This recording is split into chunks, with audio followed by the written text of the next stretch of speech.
So sometimes you may have pictures of universities and videos of colleges you want to attend on your pictures or your smart devices.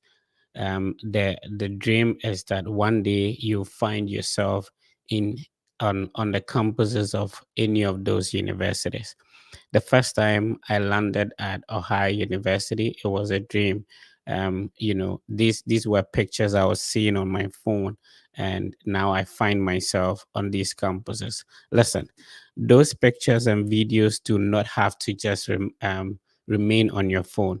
One day, you could also be on any of these campuses and use that same phone to take pictures of yourself on these campuses. Those friends who you see on these university campuses or college campuses are not better than you are. You, if they were able to get there, you can also do the same. And that's why I come your way this and every weekend with what we call the Steady Abroad podcast. My name is Fred, and you're welcome to another episode. On every episode of the Steady Abroad podcast, I invite individuals like yourself, but have gone through the Steady Abroad process to be on those dream university campuses and studying the programs that you are dreaming of studying. Just to let you know that it is highly possible and that it shouldn't just be a dream. It is achievable. Recently, I saw a post of someone from Ghana graduating from Achimota School, who has gotten more than $1 million of scholarship from various colleges and universities in the USA. You can also do it if this person was able to achieve it. My name is Fred. Thank you for subscribing. We are live on the Fred Effect TikTok platform. We are live on Facebook. We are live on YouTube, the Fred Effect. We are also live on Instagram as well as X. Please do me a favor by subscribing and also telling somebody to tell another person that the sure way, if you want to study abroad, is to follow the various Fred Effect platforms, subscribe, and be part of the biggest study abroad content platform. So we come here with this and every weekend with what we call the Study Abroad podcast to just let you know or to interact with individuals who have gone through the process and to let you know how they did it and how you can also do it. I keep on saying that people who have gone through a certain process or who have been successful through a process were able to share the steps that they went through to get to wherever they are. It will be easier for you to also follow and get there. So today, my guest is also somebody who has gone through the process. He's going to share his journey with us.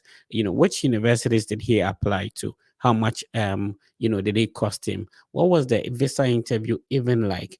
And also what other universities rejected him, so that you can also learn from it. If people made certain mistakes, you don't necessarily have to make the same mistakes. So let's get going. Tell somebody to tell somebody to subscribe, also follow the Fred Effect on all social media platforms to also benefit from the ideas and information we share on this platform. Let me bring my guest on and we get started. Hi, bro. How you doing? Good afternoon to everyone, and I'm so grateful to be on this platform as well. Yeah, thank you for making time to be here. So, for people who are seeing you for the first time, kindly Yeah. introduce yourself. Okay, so my name is Charles Sam. Sam is my surname because most people conflict the Sam with the Charles, but then Charles is my first name and the Sam is my surname. I also make study abroad videos on TikTok, YouTube, and Instagram as well. So people have probably seen me, and I've also been on several platforms talking about this study abroad journey. I am also an author. I have over 19 books at the moment, and one of my books is in Paris Chapel Bookshop at the moment. So if you want to get a copy of them, you can also get it. Aside that, you can get it on Amazon and any other site as well. So yeah, and I'm currently in the University of Charleston, West Virginia, reading political science major and pre-law together. So it's a political science pre-law major and then a minor in computer science. So yeah. Right. So, which country are you from, Okay. and what Yeah, what I was was supposed your? to mention it. Okay, so I'm actually from Ghana. You can tell by the accent because Ghanaians we have one way of speaking. So I'm from Ghana. I was born and raised in Ghana. Haven't left Ghana before until 2023 July when I came to the US. So yeah. Right. So, what was your prior academic qualification prior Very to good. leaving Very your good. home country? Okay, so I actually studied at Accra Academy from 2015 to 2018. Did business with costing. The reason why I'm mentioning my courses, it will be relevant as we continue this interview. So I did business with costing in SHS Accra Academy, and then I proceeded. I had a D7 in my WASI commerce, so it prevented me from going to Legon KNUST because D7 isn't a qualifying grade for bachelors. So I ended up in UPSC with diploma in public relations management, but I dropped out along the line, so I couldn't graduate from UPSC until I stayed at home for about 3.5 years, and then eventually came to the US to start all over again. Oh, okay. So which year did you graduate from Accra Academy? And you mentioned that Yeah, you 2018. you studied business. So Yes. what were your electives at the high school? Okay, so I did costing, accounting, economics, business management, yes, and then the four core, and then ICT, so 9 classes in all. Okay, Yeah, so which year did you get to college yeah. in Ghana before dropping out? So 2018, right after high school, around August 15th year, went to UPSC and then dropped out during March 2020 when the COVID started. So I dropped out with them when we were just a semester away from graduating the diploma program. Okay, so in terms of your study abroad applications, Yeah, did you apply with the high school document yes. or Okay. you applied with the college document? Okay, very good. So this is a bit confusing because when you get to this point, you look at the number of years you spent in university, you don't Mhm. want to waste it. So you are contemplating whether you should use your university diploma certificate, attach it to your WASI, and then apply. But I used my undergraduate results, my WASI and my high school transcripts. Because if I had added my university results, they would have asked me to do transcript evaluation and a whole lot of things. So I pretended that I had not been to uni before and I started from high school. Oh, okay. But you also mentioned that you had D7. So B7, yes. did the D7 not Mhm, prevent you from getting mhm. admission, Okay. Yeah. in this Yes, yes. Okay. universities abroad? Good. Okay. So the D7 didn't prevent me because I didn't just base my application on my academics. So I had a very great transcript by God's grace, but my WASI was terrible. I had aggregates 26 in my WASI. But then with Right. the transcript, I had good results because high school you can, pass and all that. So I focused on my strengths of the application and then gave a reason why my WASI ended up the way it did. So in my personal statements and statements of purposes, I emphasized on the fact that during my WASI, I had terrible things happening to me. So I couldn't even focus on passing. And you're allowed to take the WASI exams just once. But then my transcript was enough proof of my academic standing. So I think that reason probably shifted the attention to my transcript and my extracurricular activities. So yeah. Right. If you're just tuning in, my guest today is Sam. Sam is an author of several books, and he'll be mentioning some of them. And then he had his high school education in Ghana. Even though he had D7, he was able to still pursue, his dreams and go to, apply to universities abroad. Which means that if you also have a D7, if you think that your results are not good enough, you probably would have to stay to the end to know how he did it and all that. So later on the program, you can also join us and ask all your questions. We want to let you understand that it is highly possible and you can also do it, notwithstanding your current financial circumstances or maybe your grades. It is still possible. Our duty here is to show you the how so that it makes it easier for you. So let's talk about the universities you actually applied Like, to. yes. So now you have dropped out from University of This Professional professional Studies, studies, yes. and which universities did you start applying to? Very good. Okay, so I actually had my very, very, very first admission from Walsh University in Ohio. Yeah, Okay. North Canton, yeah, Ohio. So Walsh University was my very, very, very first admission, which was in 2019 December. Yes. So that was the very first admission I had, and I was over the moon.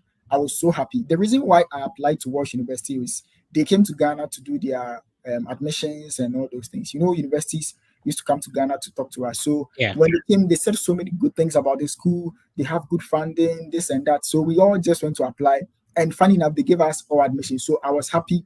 I sent the admission to my friends in the US that, hey, I just got admitted to the US. And they're like, oh, congratulations. And I didn't really know the next step because I didn't know if I was to go for it. And they were even asking for an enrollment deposit of, I think, $500, which was 2,500 cities back then, exactly 2,500 cities. So Right. Walsh University was the very, very first admission. And then in February 2020, I had Guilford College also in North Carolina. And then I just got a bit used to the application process and then started applying to other schools. So I would say in all, I've applied to over 200 schools in the All right. US. Yeah. So normally, what we do on the program is to be able to share some of Mhm. these universities and Yeah. colleges you're Mhm. mentioning. Yes. Sometimes it's the first time somebody's Yeah. hearing about it, so that they Mhm. can also check it Check it online. out. Yes. Remember that Sam has a huge social media presence, so Mhm. he shares most of his journey on his YouTube and TikTok. So I'm gonna share the um I'm going to share the platforms with you so that you Mhm. can also be following what he does in order to subscribe and all that. So this is the YouTube channel for Sam as Charles A. Sam. If you So, go yeah. to YouTube, just search for Charles A. Sam and then subscribe as well. So we'll be following on the subscriber count. He shares Yeah. most of his journey.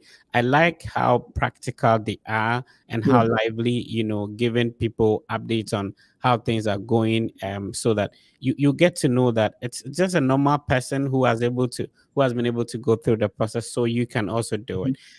Yeah. He also does TikTok live sessions to Yeah. respond to most of the questions you may have. So Mhm. if you check out on TikTok, is also Charles Sam as well on TikTok. Yeah. So please check that as well.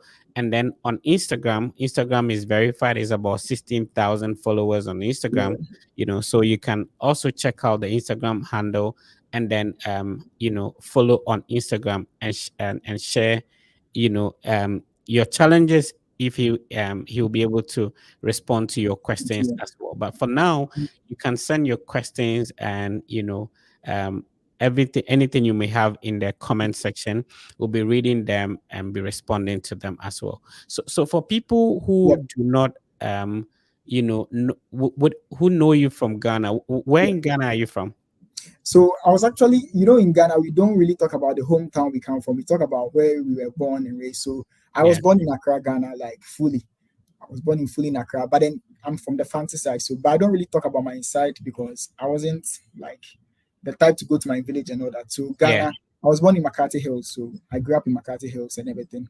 Yeah. Okay. So you mentioned the program you are studying. I Yeah. want you to retrieve that, and then the Yes. university you currently are. Okay, so University of Charleston, and I'm reading political science parallel, but I would issue a big caveat because I realized Mm, that most people ended up applying to my school without doing their search. Because I yeah. mentioned my school, they just went ahead and applied. So if you think about applying to my school, the one thing that I'll tell you is that this school is very expensive, and Right. most of the things that I had here, I was the only person who got it. So let's say if I had a very low fees, it's because I gave them so many reasons why they should reduce my fees for me. And they weren't Okay. doing it for most people who applied here. So it would be like you've wasted your time at the end of the day. So before you think of applying to my school, I think people should consider some of the pros and cons in my school. There are so many cons in my school, but I don't really want to talk about it publicly. But that is a big or a small caveat that I want to issue to everyone.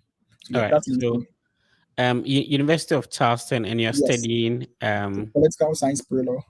yeah, I'm quite interested in that. So you Mhm. mentioned that you studied business at the high school level. Yes, very good. How come you ended Mhm. up studying Very political political science science. and law? Yeah. Okay, so in the US, they believe firmly in people making up their mind later in life. That is why even when you're applying to schools in the US, when you get to the course selection, they give you an option to choose undecided. Mhm. Undecided means that you've not decided yet on the kind of program that you want to study. So they give you that option to choose undecided or any choice because they believe that as we grow, we are always going to change our mind. You are not going to be fixed to the point that, oh, I chose medicine when I was in undergraduate, so I'm going to be a medical doctor by all hook or crook. The US believes in you so much that when you study music in high school or you study music in undergraduate, you can go to law school in the US. So you can study political science in undergraduate, go to law school. You can study computer science in undergraduate and still go to law school. They don't restrict you because of the kind of program you studied. So I had the advantage where I studied business in SHS and then came here to branch into the field of law. Unlike Ghana, where when you study general arts, you have to get into the field of Yeah. political science, sociology, and those things. Yeah. Oh, what were you studying at UPS though? UPS it was public relations management, and funny enough, I'm studying a program here where public relations management is like one section of the course, which is like it has already covered the entire 2 years that I spent in UPSA. So that is Right. how small public relations management is. Yeah. Right. So, if you're just tuning in, you're not late. I'm speaking with Sam. Sam is sharing his study abroad journey, the processes he went through, Mm. and how you can also do it. So he's currently studying political science and law at the University of Charleston, So, which yeah. is located in West Virginia. Right. And So this is the state capital. right. So, West Virginia is one of the states in the U.S. There's actually Virginia, which is different from Yes, West West Virginia. Virginia. So, West Virginia is also very close to Ohio. I've been to West Virginia a couple of Yeah, times. because it's close Yeah, to Ohio. Yeah. yeah, because I was in Ohio. All right. So, you also mentioned that you applied to other universities, Justice, yeah. and you mentioned Walsh University. So, Yes. I want us to take our time and be mentioning the name of the schools, just like Schools, I yeah. said. Sometimes Okay. it could be the first time somebody's hearing about it. Hearing it. Yeah. So they'll be writing them. So pick Yeah. your pens and papers. I'll be sharing the screen so that you get to know. Yeah. So Walsh University, where Yeah. is it located?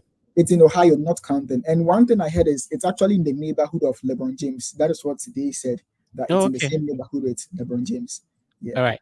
So this is Walsh University. Which other universities? What program did you choose at Walsh? I think all of them I chose political science pre-law, political science pre-law. But I think I chose communication studies for Walsh because they didn't have the pre-law option back then. So I think I chose communications.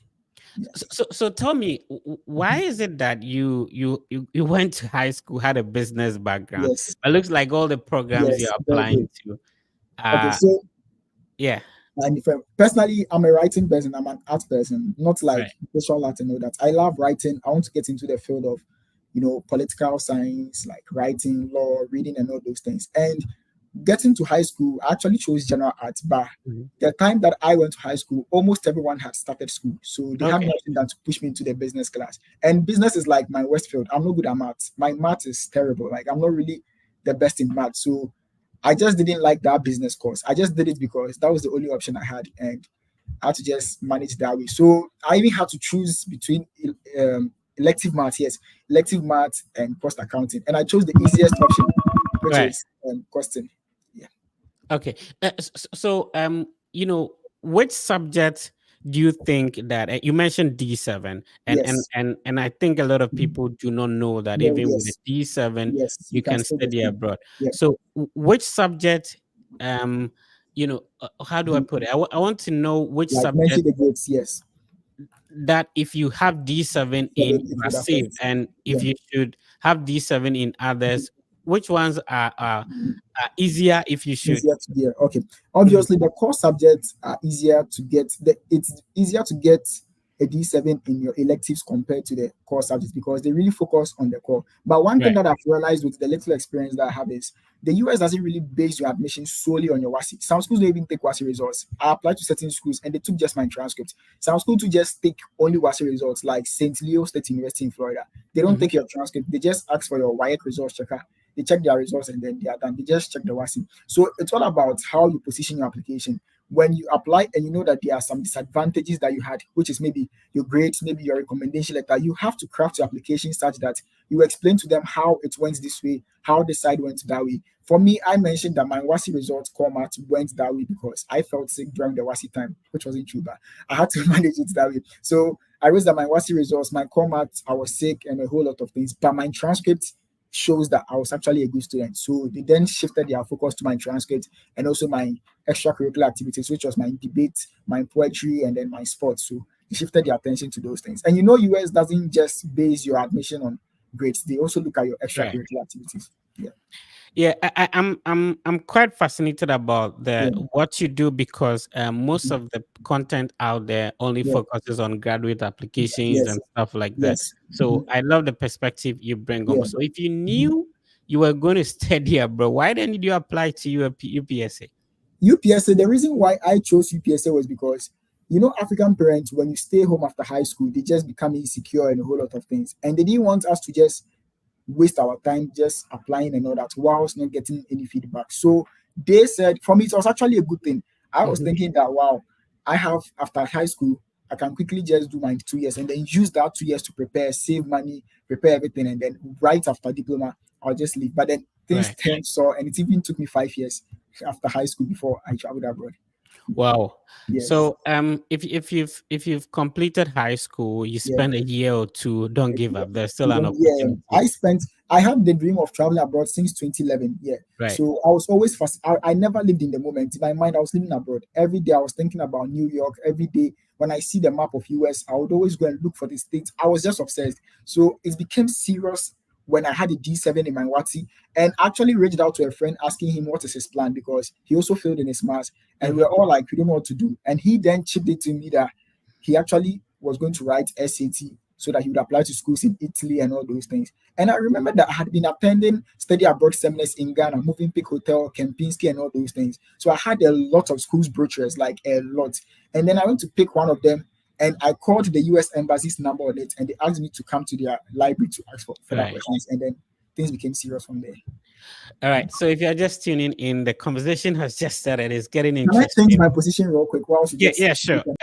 And so if you just tune in, you're welcome. We are live on the various Fred Effect social media platform. This is the biggest Study Abroad content platform, and every weekend we come your way with what we call the Study Abroad podcast. The idea is to bring admission officers in various universities to share with you how you can also apply to these universities, the tricks and tips that you need to know to be able to apply. Also, I speak with individuals who have gone through the process, who have had experience of doing it, so that they share with you the universities they apply to, the processes they went through, so that it makes it easier for you to go through. Please click on the subscribe button if you're watching us on YouTube. Click on the follow button on Facebook, TikTok, Instagram, and on X to be part of the biggest Study Abroad content platform.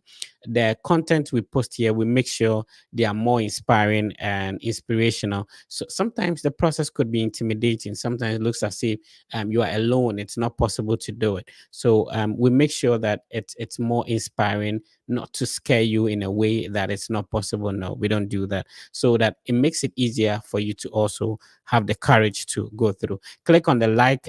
We have like close to 500 people watching us live on the various social media platforms, but we do have few likes. I would appreciate if you click on the like button. So tell somebody and also share so that somebody can also benefit from the ideas and information we are sharing. Um, Yeah. all right, is it better now? Yes, it's better now. All right, so let's talk about the other universities you apply to. So we've mentioned the University of Charleston in West Virginia, Mhm. Walsh University in Yes. Ohio, and which Ohio. other university? And there is a school called Chatham University in Pennsylvania. But with a How do you spell that? Chatham. Yeah, Chatham. Their Okay, colors are violet and I think white. it's called Chatham University. Yes, Chatham University. Yeah, Okay, it's in Pittsburgh, Pennsylvania. Pennsylvania. Yes, All right, so with acceptance rate of about 66 yes, they percent. accepted me. Great, Yes, awesome. yeah. And you said this school is located in Pennsylvania. Pennsylvania. Yeah. All right. So if you're watching, just like I said, pick your pen and notepad and start writing. So we've mentioned and then all the universities I'll be mentioning, I'll be showing them. Remember, Mhm. this session will still be live on the various platforms. So you can later on, come and check them out. All right. Let's move on. Which other university? Okay, I applied to La Roche University as well, also in Pennsylvania. Okay. La Rose University. Yes, Okay. La Roche, Okay. Pennsylvania. All right. So La Roche is LAROCHE University. Mhm. And let's see, which city is it located? It's also in Pittsburgh, Pennsylvania. All right. Awesome. So which other university? So as much as you can remember, because we Mhm. really want to show. I remember a lot of schools. I remember a lot Okay. of schools. So let's go on to the next one. Okay, so the next one was Marymount Manhattan College in New York. But I wouldn't advise people to apply to schools in New York because of the cost of living and how expensive the schools over there is. So I wouldn't recommend the schools in New York. But then I remember the schools I think, I applied to Pembroke, North Carolina, Pembroke. I applied to Pueblo, North Carolina, Pueblo. They are very, very cheap schools, especially the Pembroke. Very, very All cheap. right. So Marymount Manhattan, University, yes, Manhattan University, yes. and which city is it located? New York. Oh, it's Okay. in the city of New York. I also had Manhattan College. Yes. All right. Let's share that as well. Mhm. Um, All right. So Manhattan College is College, located in yes. Bronx. Bronx, yes, yeah, Bronx. Yeah, I know there are a lot of Africans in Bronx. Yeah. Yeah. All right. So which other university? And then I think I had so many schools. I think I had St. Leo University in Florida, obviously. I had Bowling Green in Ohio. And then yeah, I had University of Cincinnati as well. But then Let's these take it. schools weren't the best. Let's take it one step at a time. Okay, So Bowling Green, okay. So I know there's Bowling Green in Kentucky, but this Kentucky, one is in in Ohio, Ohio. right? Yes, yes, Yeah. Ohio. My guest last week also applied to Bowling Green University. Bowling Green, All yeah. right. So this is the website of Bowling Green State State University. It's University, located yes. in the Ohio, city of Bowling Green in Ohio. Ohio, yeah. And which other university? Bowling Green, Cincinnati, University of Cincinnati. Yeah, Okay. also in Ohio. So yeah, University of Cincinnati is a huge school. School, yeah. Yeah, I've been there a couple of times. Yeah, so this is also Mm, the website of the University of Cincinnati. Cincinnati, and then which other schools?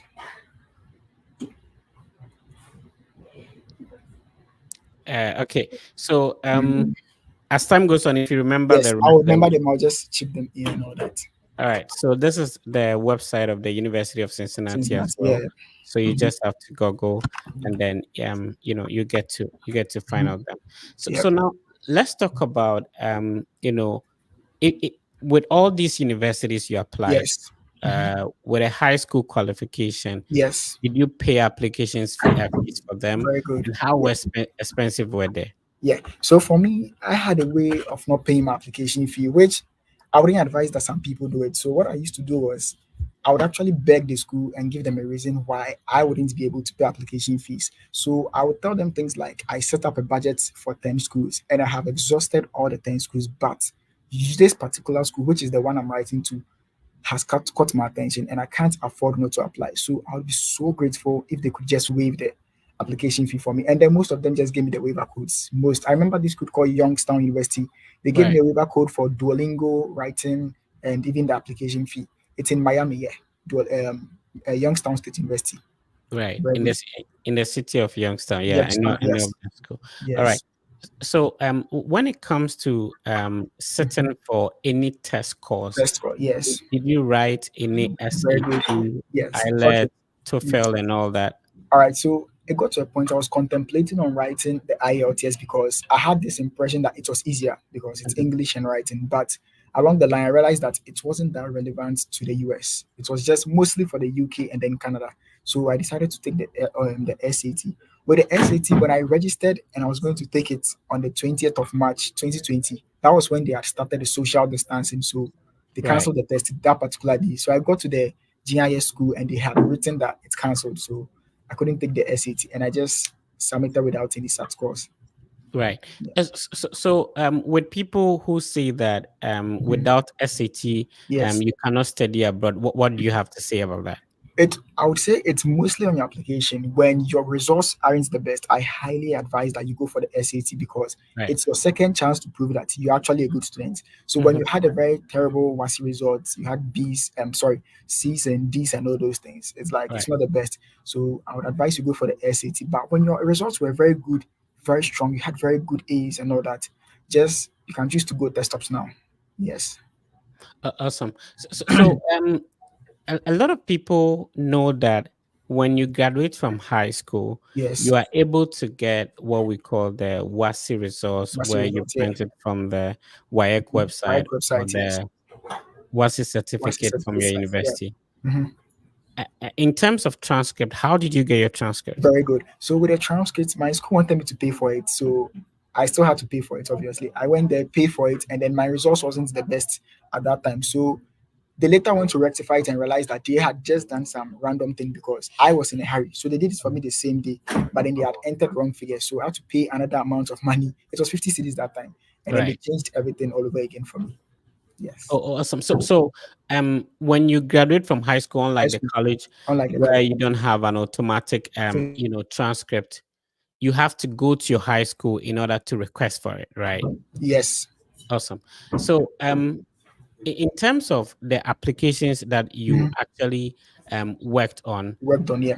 how long did it take you? Okay, What kind of essays did you write? very good. You have to Okay. write a statement of purpose Statement and of, all that. yeah. Okay. So most of the schools had me write one essay topic under why this school. Most of the schools were like, let's say, why St. Leo State, why Youngstown, why Guilford, why Cincinnati. Most of them, and I had a sample of what I had submitted to the previous schools. So I just edited the schools and then I'll paste it in it. But then I had to submit another essay on the Common App.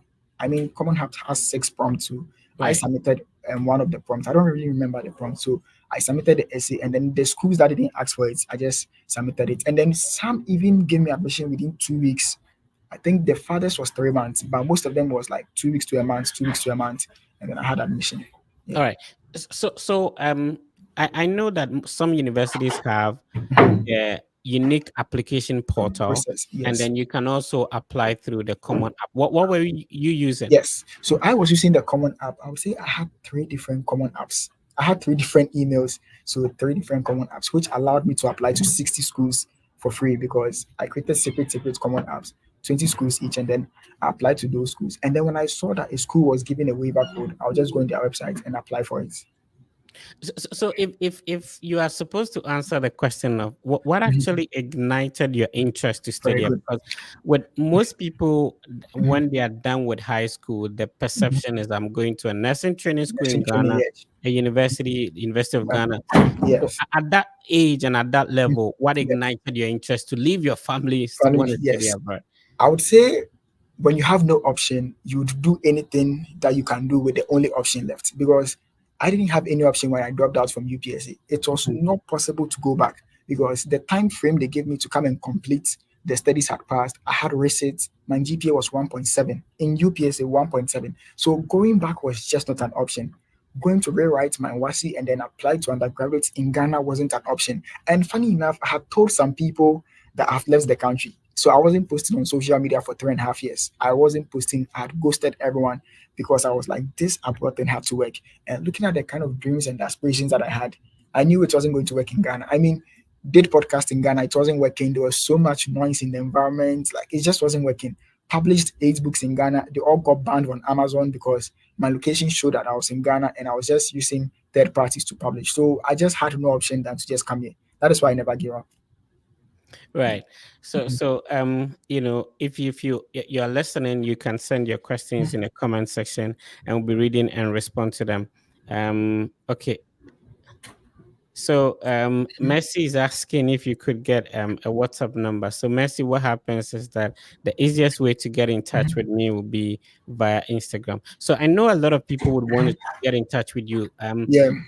Give us a little breakdown about the books you've written and how Okay. people can get in touch with you. Okay, so I think you can just go on Amazon and then you could see all the books and then I'll just mention them and explain. So just go to Amazon. It will make it easier. Amazon and then Amazon.com and then search why problems exist. Okay. It will give you the accounts that I used to publish. So you could just see all my books from there. So I am on Amazon already. Okay, so I'm trying to look for that. Mhm. So All right. from the options, I'm trying to see where you could find my account for you to see the other books that I have. So okay, when you go on Amazon, yes, so that is one of my books. If you could find my name below it and then click on it, Yeah. I'm trying to find. Yes, no, I think this is the wrong side. So, but that is one of my books. So, Why Problems Exist, and then Bitter Than Battered, which is like the most recent book. It talks about rejection, bitterness, and disappointment, how to deal with all these things. And it's in Ghana at the moment. Paris Chapel Bookshop. Just pass by and then get a copy. And then I have my first ever series, Human Nature series, which entails 9 books, which is Those Who Hate You, Those Who Cannot See. I don't know like to mention it off head, but I have all of them put out here. The Human Nature series, Those Who Hate You, Charles Sam. Yes, so the entire series is here. Okay, so it's All a right. series of 9 books. So I'm mentioning Those Who Forget, Understanding the Ungrateful Nature of Man. I mean, human beings are ungrateful, and it hurts when someone shows some level of ingratitude towards you. So I wrote a book on that. And also those who cannot shut up. It talks about the wisdom to keep secrets, how to keep your secrets, and then how to keep your goals to yourself. And then those who are alone and without friends or support, which is basically me. I never had friends. I didn't really have people that I could call my own. And then I have those who hate you, wisdom to deal with enemies. So we all have enemies, and people get overwhelmed as to how to handle and how to deal with enemies and all that. So that is those who hate you, those who are depressed and have suicidal thoughts. I went through this thing so many times. So I had a little bit experience and then I wrote on it. Those who are addicted, it talks about breaking addictions and how I had some of the most dangerous addictions and then how I overcame it. Those who are abusive, so it talks about dealing with abusive people, narcissistic people, and then yeah. So basically, that is the whole series of 9 books. So it totals to 19 books because this is 9 compared added to the other 10 that I have. So yeah.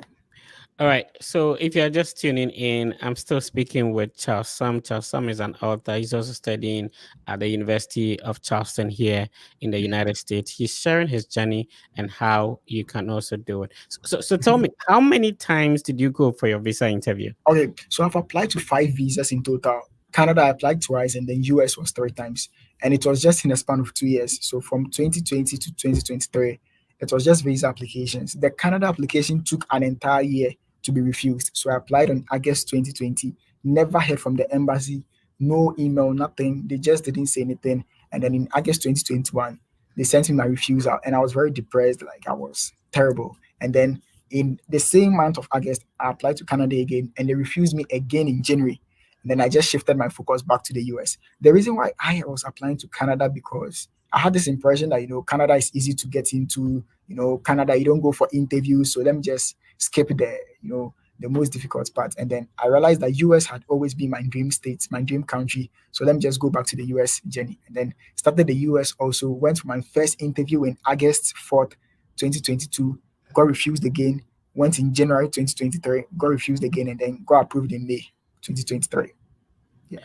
Wow. So how many times did you pay the service fee? Just once. And someone just paid for me for free because the interview was in a span of a year from 2022 August to 2023 May. So yeah. One of the major questions, and for me, I think it's a discouraging question Yeah. when people ask like, how much did you spend on the Yes. entire study Entire abroad trip, yeah. process? Honestly, no one would be able to tell this because it's like the figures are mixed up. You Yeah. might probably pay this year, pay that here, but the basic thing that I remember paying was, the service fee, application fees, visa fees 3 times. I bought it when it was 1,200 cedis the first time. The second time, I think it was 1,780, and then the third time it was 1,900 cedis. So yeah, those was just the visa fees, and then service fee $360, and then the rest were just application fees, and then um, unexpected expenses. Let's talk about the Mhm. first visa interview attempt, the Yes, second and the third. What kept yes. you going? I had what kept me going was like hope. It's like I kept on having dreams that I was in the US. Like every single time I would pray and have dreams, it's like I'm in the US. And within me, I knew I didn't belong to Ghana. I didn't belong in Ghana. I just Yeah.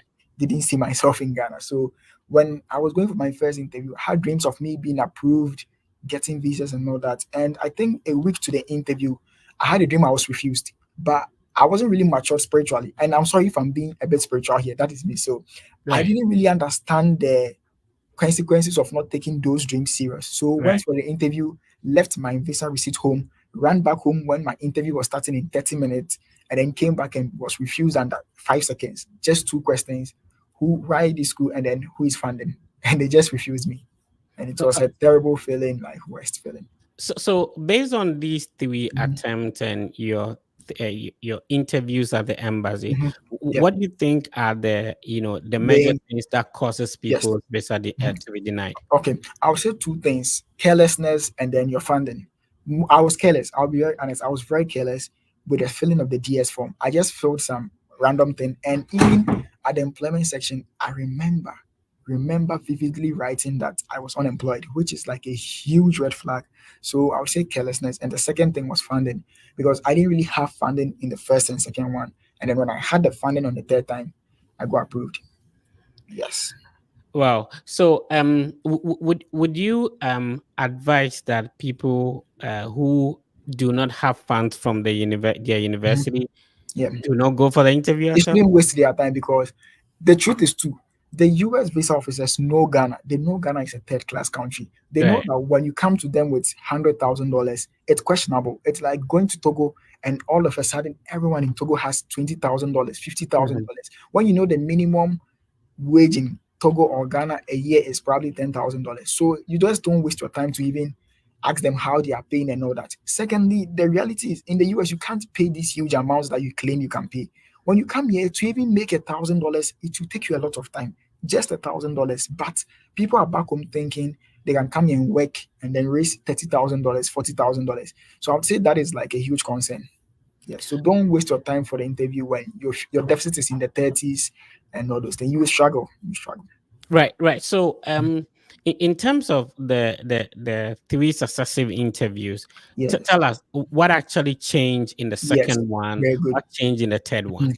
Well, so with the first one, the school was Bowling Green, and I had just $3,000, $4,000 funding, and then $30,000 deficit, and then a Okay. terrible DS form filling. I filled the DS form in a terrible way, just chose no, yes, randomly, and then Mhm. they didn't really waste their time because they already had their answers. So when I realized my mistake, I filled the DS form properly this time in my second interview, but then the school was in New York, $55,000 deficit, and then $13,000 scholarship. So the visa officer asked me so many questions, and then she said no, she can't approve me. And I begged her, like I remember asking her, please give me one, just please.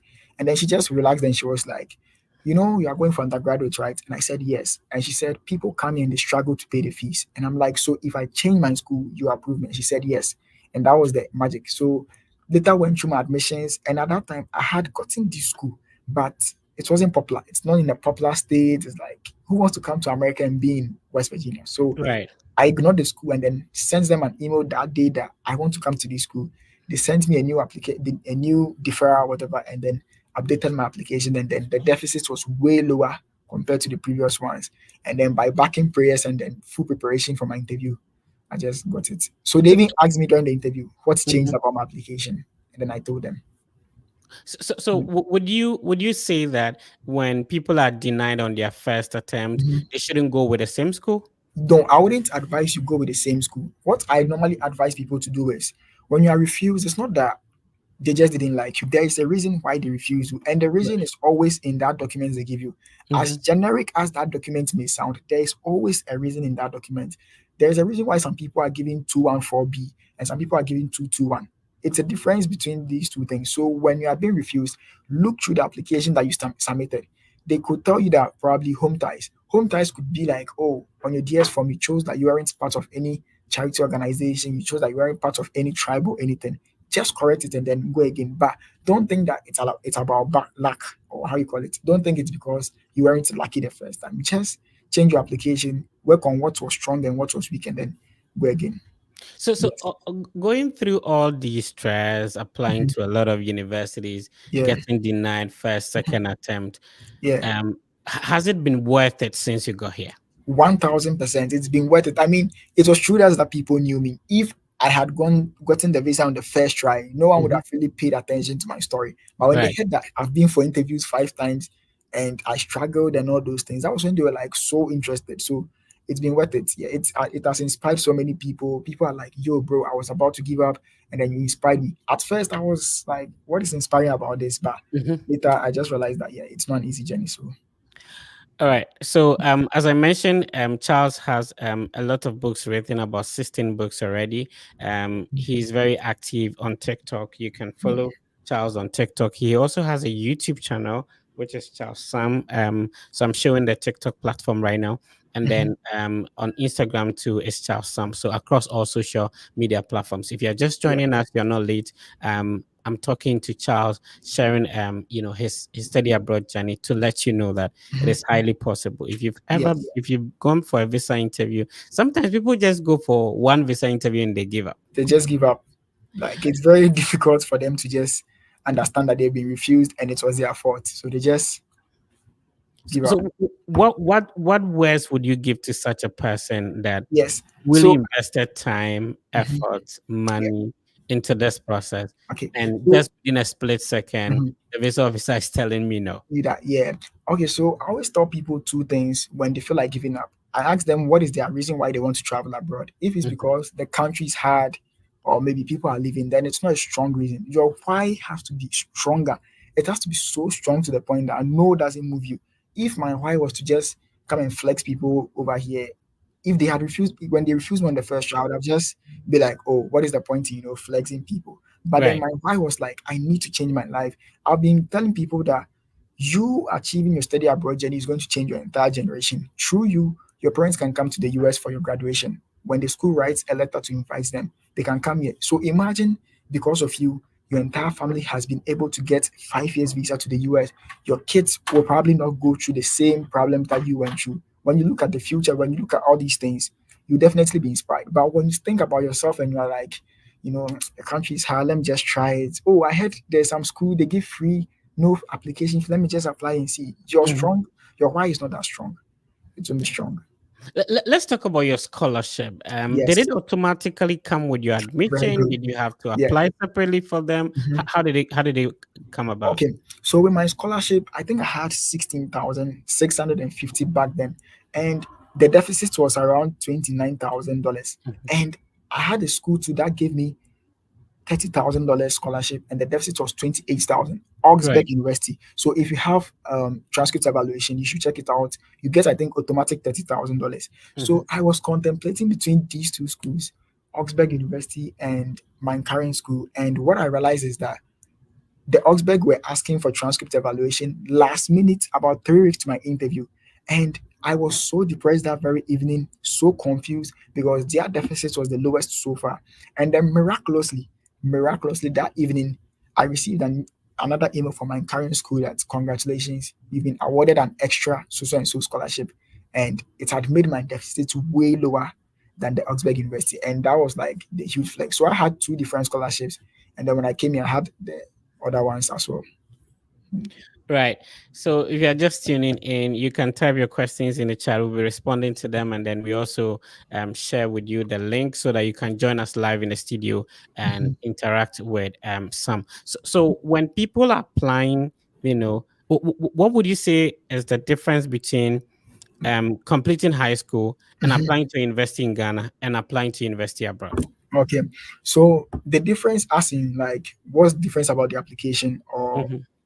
okay. Yeah, So that application. So you applied to UPSC. What yeah. was the difference between when applying to? Okay, so UPSA just needs people. They just need people because you need to go to university in Ghana to be, get a job and all that. But in the US, they treat schooling here like a life-changing experience. That is why they make the environment so conducive. They provide career coaches and everything. They provide things to make sure that your future is successful. I doubt that any school in Ghana has a career coach. Any university in Ghana, I don't know, but I doubt if University of Ghana has a career coach. If UPSA has a career coach. But in the US, they have all these career coaches because they know college is like a turning point for you. So I would say the difference in Ghana is that it's like they're just going with the flow. Every year, people have to go to university. That is why we are there. So when you look at the behaviors of professors, they are just, coming to class and then going. But then when you look at the behaviors of professors over here, they talk to you such a way that you would want to stay in school and learn. That is the difference that I would say. Well, so and what are some of the things that you think that should be changed if you had the opportunity A lot, to a lot, make changes back where you come a from? lot, a lot. What are some of the things? The first thing I'll talk about is I think most professors, and this might sound a bit disrespectful, but I think most professors should go through personality tests. Like they should work on some of the professors who have personality disorders because trust me, most of these professors are going through personality issues like narcissism and all those things. That is why they come to class and then they talk in a certain way, like threatening students to fail them. I mean, who in their right senses would want to see students fail? They come to school to teach you, you are paying fees, and they are threatening to fail you. It takes some level of insanity to be able to talk about these things. So first of all, I'll take professors through personality training, make sure that they put their character aside, teach and make the environment more professional other than just coming to brag to students about the people they failed and all that. And secondly, I would make the course structure in Ghana very, very flexible. In Ghana, they have economics mixed with political science and Chinese. I'm like, which combination in this? Where in Ghana, in America, you can just do political science. You can even take classes from different courses. You can take classes in the financial side. You can take classes here. You can take classes there, and you'll still be good to go. But in Ghana, you can't do all of these things. So these are the two major things that I'll definitely work on. All right. So if you were supposed to talk to your younger self, if you're Yeah. supposed to start this whole process Mhm. again, what would you have done differently? Research. I always beg people to do research. That is why I don't like it when people just reach out to me and they're like, please give me a list of schools giving full funding. I'm like, when I even give you the schools and you go ahead and apply and you go for your interview and they ask you why this school, you'll be so confused because you didn't really do the research. So I would say that do the research. I would tell my younger self, do not be scared of anything. Nothing is as scary as you think it is. We all have fears, and then when we actually do the thing, we are like, so this was what I was scared of. So don't be scared of anything. Don't be scared of the visa interview. Once you get a visa, you'll be like, so it's not even that scary. So don't be scared of anything. Fear would cripple you. Once you are scared of something, you are 50% losing. So don't be scared of anything and always be inquisitive. Always want to know. Always learn and always read. Yes. Right. Always learn and always read. So I'll be picking some of your questions and then Questions. Charles will be responding to them.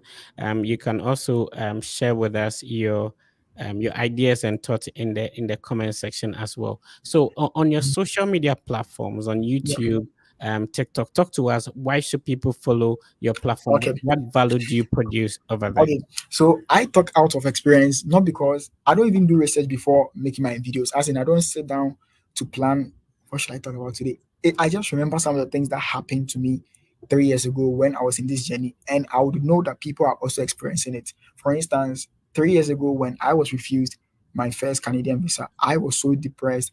I was so lost, and I know that it's everyone goes through it. When you are refused, you get depressed, you get sad, and I'm like, let me just come and share with you guys how I bounced back from that rejection. I always had that impression that my story would inspire people. My story would inspire people, and that kept me going. So I just come to TikTok, tell you guys what I've been through and how I actually overcame it. And then, yeah, so that is the benefits that I will guarantee you that you would get when you follow me. All right. So I'm sharing the link that you can use to join us live in the studio Right. Mhm. and be able to interact with Sam. So you can click on that and then you can join us live in the studio. Yeah, The link is also rolling on the screen. on the screen. If Yeah. you're just joining us, you're welcome. We have close to 1,000 people watching us across all the social media Wow. platforms. Please click on the like button and be part of the conversation as well. So in terms of, people who have already started schooling just like you Mhm. did. Yes, So tell us, when you were applying, you said you apply as a freshman instead of a the transfer? freshman, the transfer. Yeah.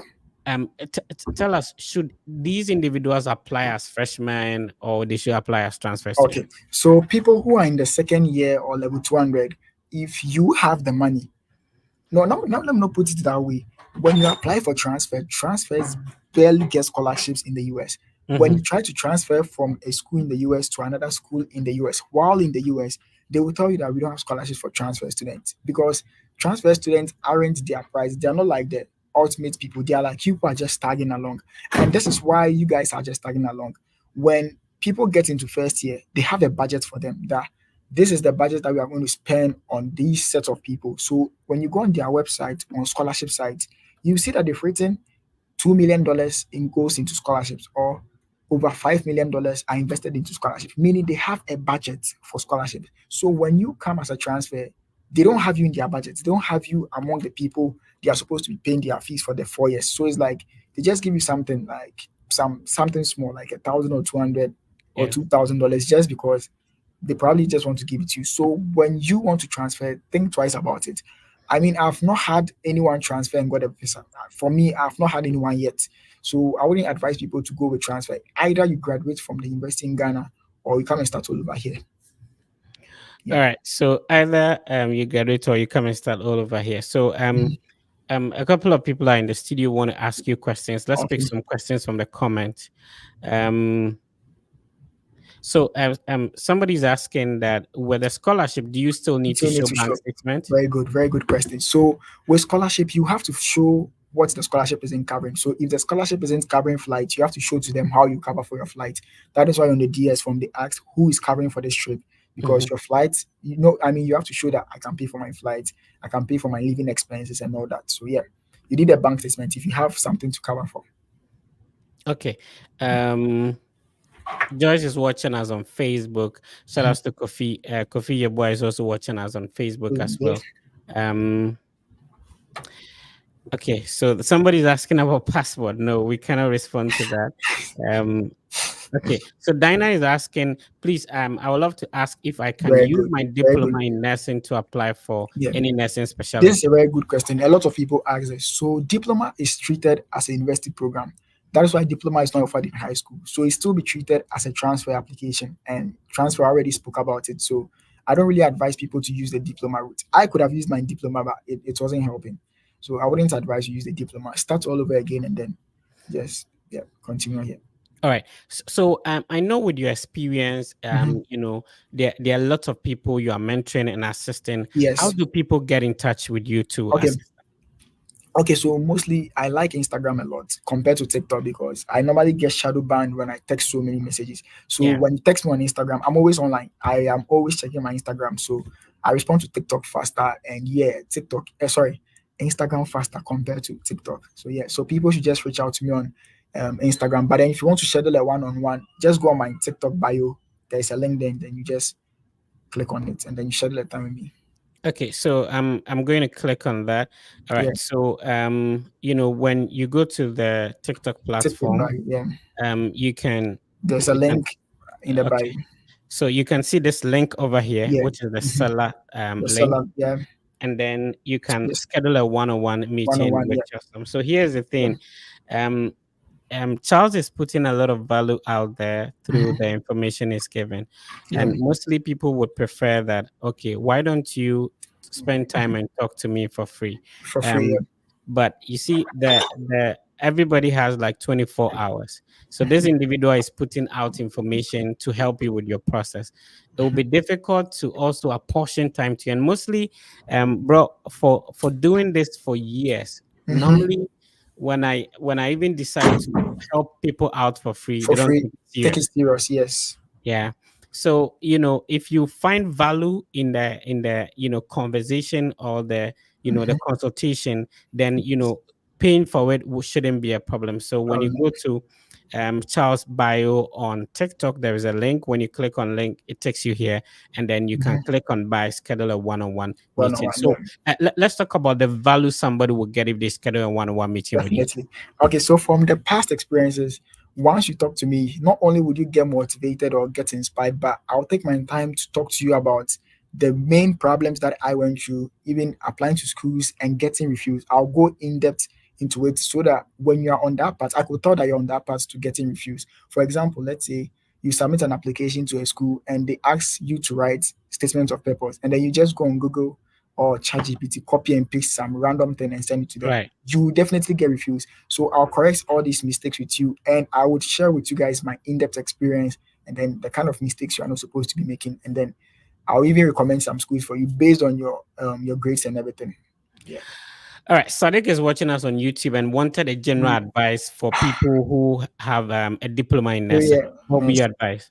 Okay, diploma in nursing, I would advise you apply for undergraduates all over. Don't use your diploma. Assume you didn't do diploma. And this is why they don't take nursing serious. US doesn't joke with health. So Mm. when you are in the US studying health, the grading system is way different. They treat it very serious. So when you go and bring a certificate from Ghana, they don't know that kind of certificates like what they taught you. They don't take it serious. So I Right. advise that you always start from scratch. Yeah. Awesome. So a lot of people want to talk to you. A lot of people are joining Yeah. us. Let's bring them on, and then we Mhm. have a conversation. So, Sadiq Nuruddin, Sadiq, you need to put your video on. Okay. So let's talk to James. Okay, James, where your eye is a bit noisy as well. Okay. Hi, Kelvin. How you doing, sir?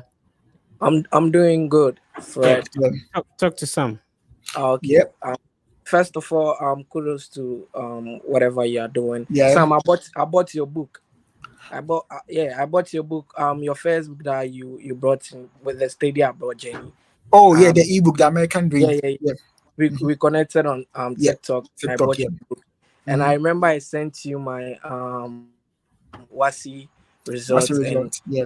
at the time, yeah. It was not really pretty good, but right now I'm trying to understand it better. That okay, then Yeah. I should focus on writing the SAT Sat, for yes. better, Better grades, better chances. Yes. yeah. So that's what I'm gonna do. And Mr. Fred, I am also saving up to book a one-on-one consultation with you, though. Yeah. Yeah. Right. So I have nothing else to say. Thank you very All right. much. Thank you so much for your time too. Awesome. Let's talk to Eugene. Eugene, how are you doing, sir? Okay, I think Eugene has issues with the connection. Connection. Yeah. All right, so you can also join us. Hi, Eugene. Can you please hear me? Okay. You have to exit and rejoin. Sadiq, salam alaikum.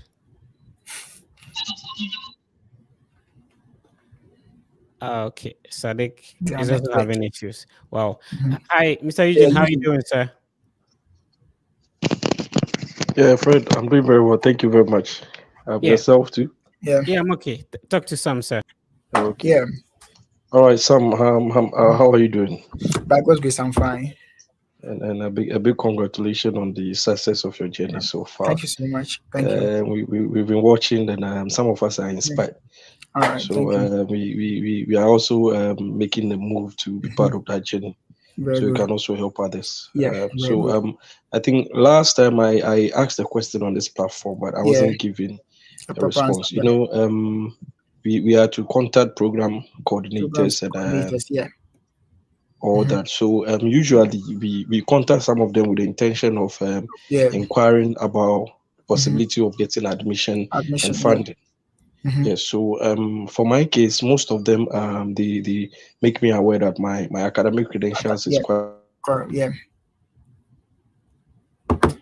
Well, I think it's network. Oh, it's quite unfortunate. The network is. Yeah, shout outs to Aaron in Spice. Yeah, Aaron in Spice. Yeah. Yeah. All right. Oh, unfortunate. Mr. Eugene is unstable. Hi Elijah. How you doing? Sir, kindly unmute your microphone. Hello Elijah. Hello. Thank you, Fred. God bless you for the good works you are doing for us. Yeah. But we are really enjoying the show. And then I've been following you on YouTube, your channels on YouTube, and I've been learning a lot. But sometimes with respect to this journey, it's not like we don't know.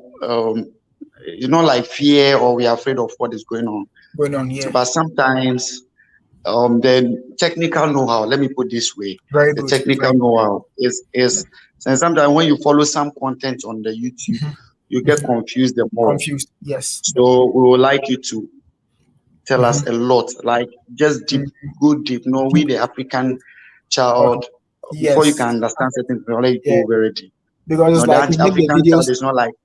We make the videos as if you guys know it already. So like we should make it as if we are beginners. Okay. Sure. Okay, very good. Thank you very much, and God bless you. You're welcome. All right. So thank you, Elijah. So let's see. Let's talk to Kelvin. Hi, Kelvin. Unmute your microphone and go ahead, sir. Oh, sorry. I've been here. Okay, great. Let's see if we can bring another person on. More things. That's your name? Yeah, that's my nickname. Yeah, more things. What's the actual name, sir? Kweku Edumensa. I'm also called Kwek. So which more things? Me, I'm from a Odobing. It's Ukuma Odobing. So which more things? What's the meaning of more things? I remember when I was in SHS, I'm having everything in my trouble, so I'm used to call more things. I'm having everything. Yeah. All right, talk to Sam. Yeah, I just completed my bachelor degree in education. Education, okay. And I'm having a GPA of 3.0. Wow. But due to the school application, when I get to some points, they will be asking me to GRA then stuff. So It makes me very difficult to apply. Very good. So I don't know how I will go with Very that. good. And also, I want to ask if is it compulsory to always connect with the director of the school director of the program before you proceed, or it's not necessary? Okay, so it's not required, but it's highly recommended. I always tell people that before you apply to a school, reach out to them by email first. Don't just apply, reach out to them. Most of them, their websites are like updated 2 years ago. So some of their information are not even updated. So the GRE like this, you can email them and be like, you plan to take the GRE, but then it's not possible in Ghana at the moment. Is it possible they can just waive it for you? If they say yes, then just apply. If they say no, then you just have to change the school if you can't take the GRE. So just talk to the school all the time. Always email them. Always. I was calling them their office all the time. So yeah, you should do that. And I will try to do that. Yes, do Thank that. you so much. God bless you so much. Amen. Okay. All right. Bye. Thank you. All right. Thank you. Mortens. Let's talk to Morrison. Hi, Morrison. Morrison, please unmute your microphone and go ahead, sir. Okay. I don't think. Okay, Morrison, please unmute your microphone. Okay. Yeah. Hello. Hi. Yeah. Good evening. Morrison, go ahead, sir. Okay, I think Morrison is having challenges hearing me. So Michael is asking, can you get more scholarship after your first semester when you arrive on school? Perfect. Okay, so I always tell people that find a way to pay your first semester. That is when you get your visa, always find a way to pay for at least your first semester or your year. It will give you so much chances to prepare for the subsequent one. So when you come here, there are so many opportunities. You can be a resident assistant. You could be there in the email, hey, we need someone who could join the so and so team. You get this amount of scholarship. Once you are already in the school, it's easy for you compared to back home, because they wouldn't waste so much energy on people who are back home with no guarantee of just coming. So they will just focus on the people over here. So yes, you will get more scholarships when you are here. All right, Marilyn is asking that in case where an individual doesn't have bank statement, what can the person do? So it's two things. You have to strive for at least a lot of scholarship that would leave you with something small where you can just manage and get a bank statement for, or you can just find a sponsor who is willing to use their bank statement for you. So shout outs to Worldwide Studies. We appreciate you for tuning in as well, and shout outs to Aaron as well. Yeah. All right, so I think this question has been already responded to, but is it necessary to be sending cold emails to professors before applying?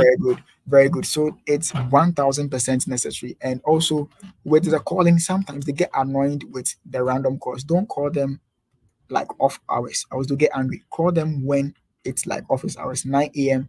to 4 p.m. US time, not Ghana time. US is leading Ghana. You guys are leading us with 4 hours. So it's currently, I think, 6 in Ghana, or 6 p.m. in Ghana, and it's 2:49 p.m. here. So always call them during the daytime hours and not in the evenings. And then email them with your questions as well. And with the emails, make sure your profile picture or the email is not something like not professional. Make the picture nice, professional email, like a very nice email. Don't use your nickname for emails, or they'll ignore it.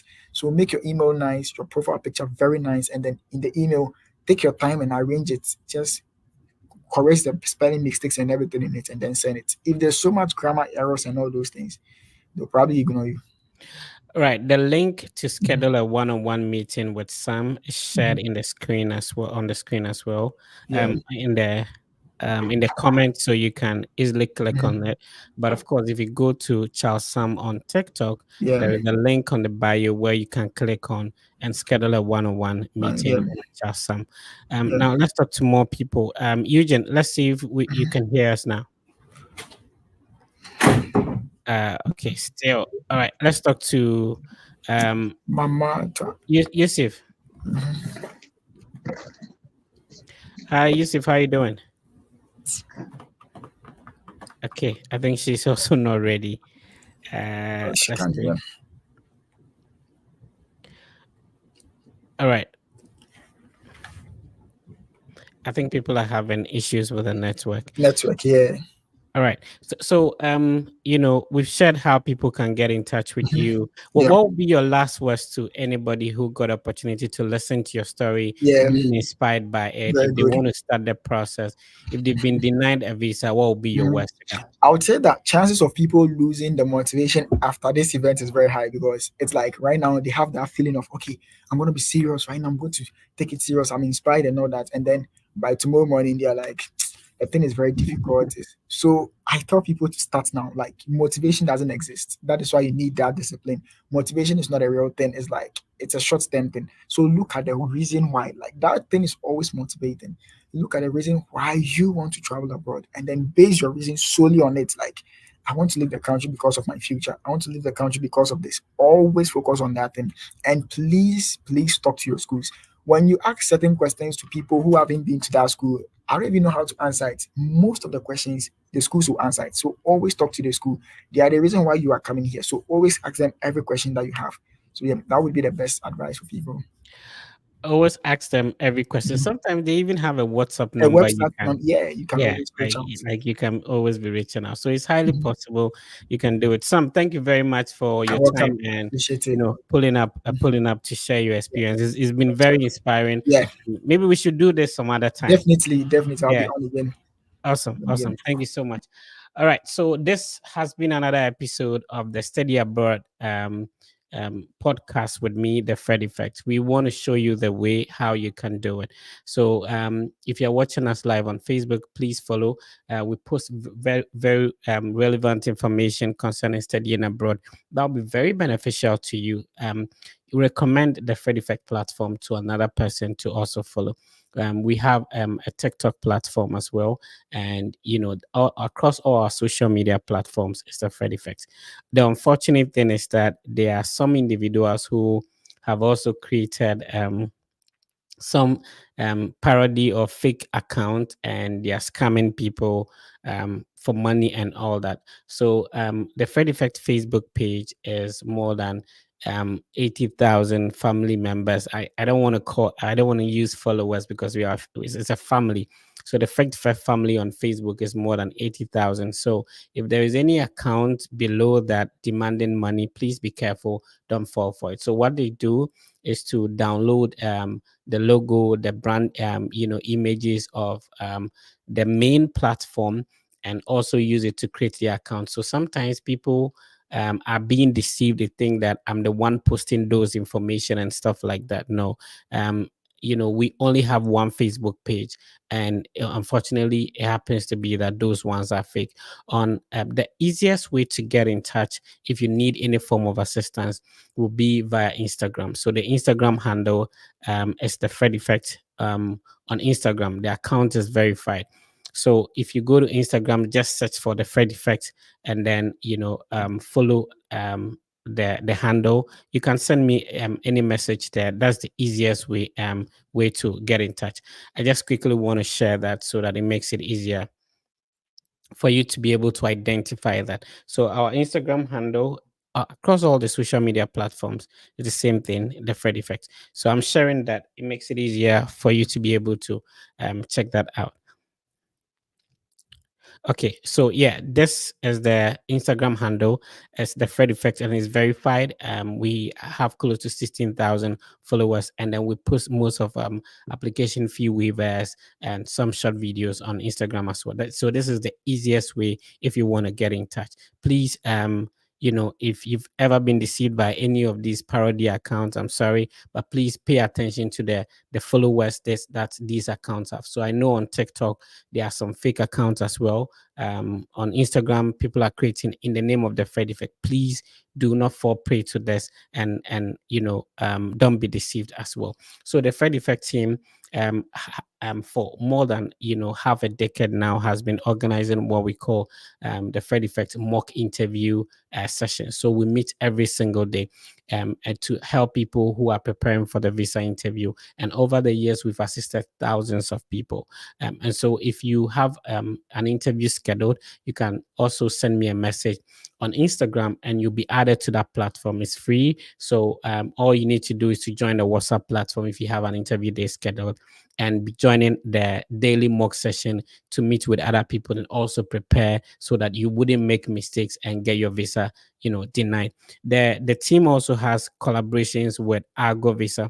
Argo Visa is a team of former visa officers, and because they are very, they've been issuing visas, they've been interviewing thousands of people, and now they have the experience to be able to help you. So if you use the link on the screen, you can schedule a one-on-one conversation with the Argo Visa team.